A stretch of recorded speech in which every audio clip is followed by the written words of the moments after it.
Hello everyone, got another Ford repair to share with you guys. I post these in hopes that it helps somebody out because it takes me a good hour or so to diagnose this and figure out exactly what's going on. And I know how much I've been helped by finding content on YouTube that's pointed me in the right direction. So I post these videos in hopes that it helps other people out as well. So with all that being said, let me explain to you what's going on. We have a beautiful, it just in incredibly good shape for how many miles this has on it.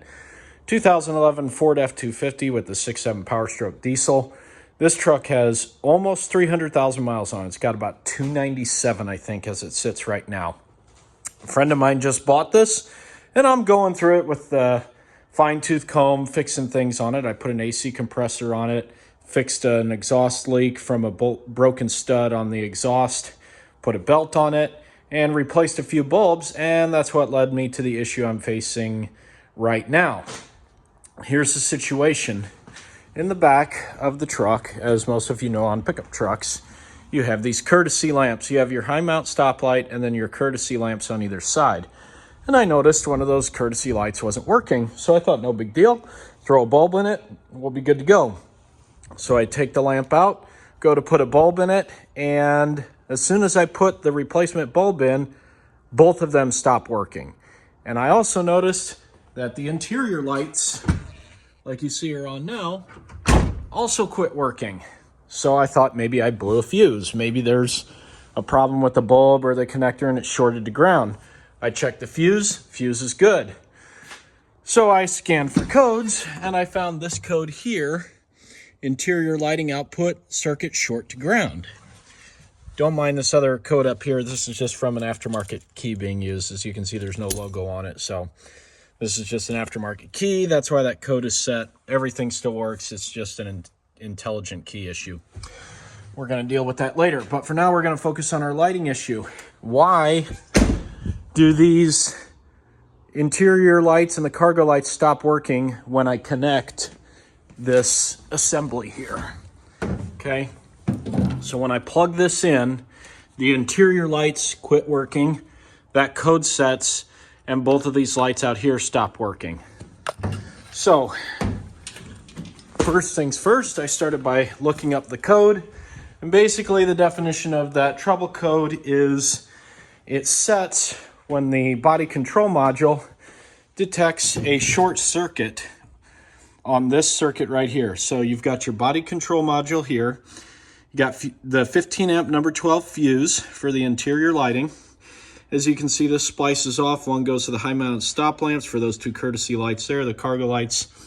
The other one goes over here to your dome lights. Now, in actuality, the crew cab truck will have one in the front, one in the back. But anyway, regardless, this wiring diagram pretty much remains the same for this truck with the exception of one more lamp being on this same circuit. So I went to the body control module, tested that fuse tested good.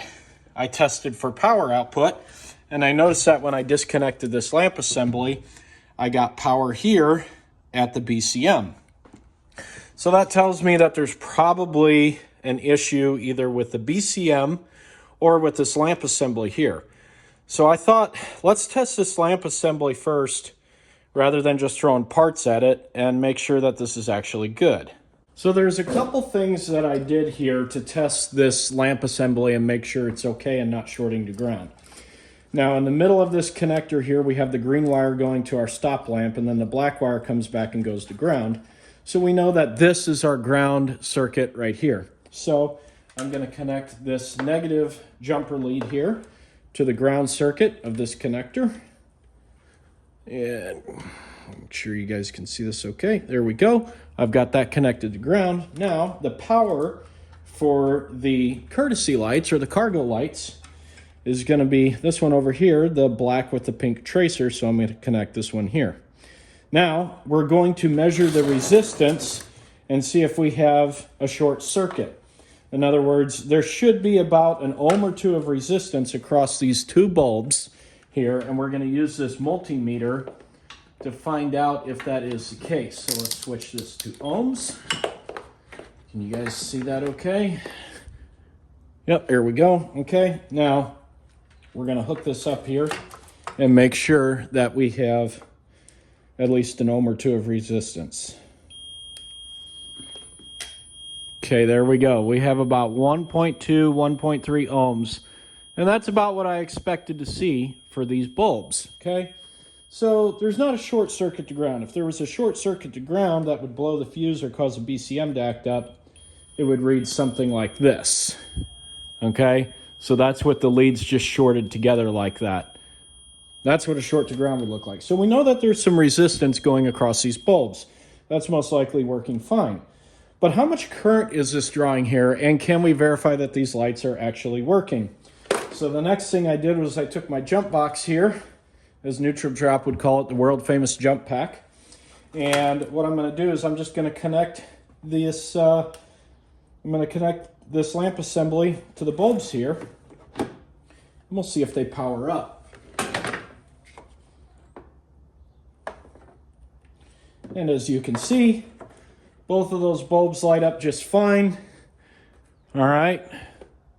So both the bulbs are on. That tells us this is probably okay.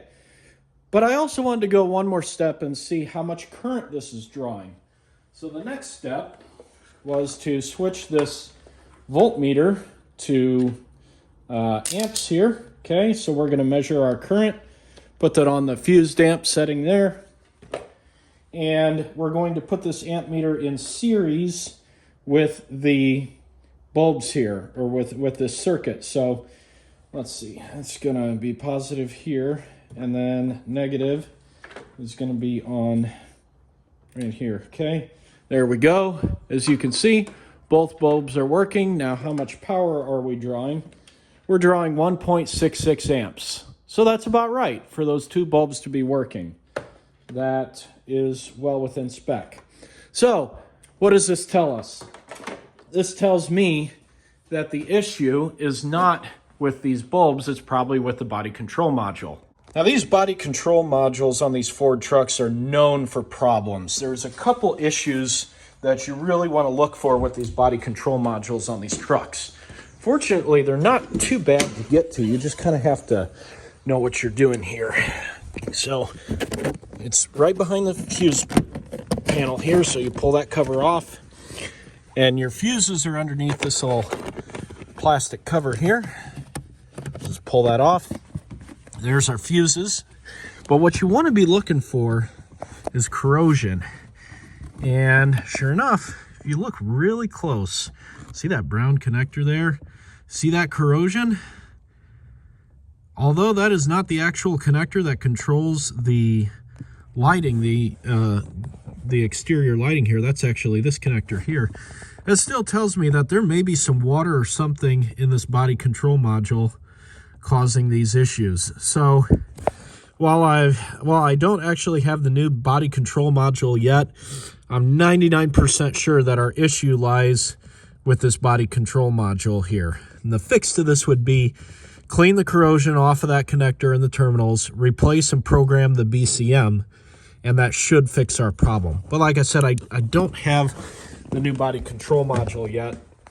All that being said, I wanted to show you guys what I found, and hopefully this helps point some of you in the right direction. In the meantime, what I'm going to do is I'm just going to leave those two cargo lights disconnected back here so at least their interior lights work. We'll ask them if they want to replace the BCM. It's probably a $400 or $500 part and about an hour labor or so. So we'll see if they want to do that or if they just want to live with it. But anyway, that's how I concluded that our BCM was at fault here. And if they do decide to replace the BCM, I'll document that. We'll see if that fixes it. But I am 99% sure that the problem lies with this body control module here. There's something going on with this module that when you add the current of this 1.6 amps of current or so to the body control module, it's overloading it for some reason, interpreting it as a short to ground, even though we're only pulling 1.6 amps with those two bulbs. So I have a very, very strong feeling that our issue lies with this BCM. Add that to the fact that this is a problematic part on these trucks, and I've replaced a bunch of them, and we have that corrosion on the one connector there, which likely tells us that there's probably some corrosion damage or water damage on the body control module itself. And it's very, very safe to assume at this point that the problem lies with our BCM. So that's all for now on this video. I hope this helped some of you out if maybe you have a similar problem with your truck. As always, if you enjoyed the video, give it a thumbs up, and I'll see you next time.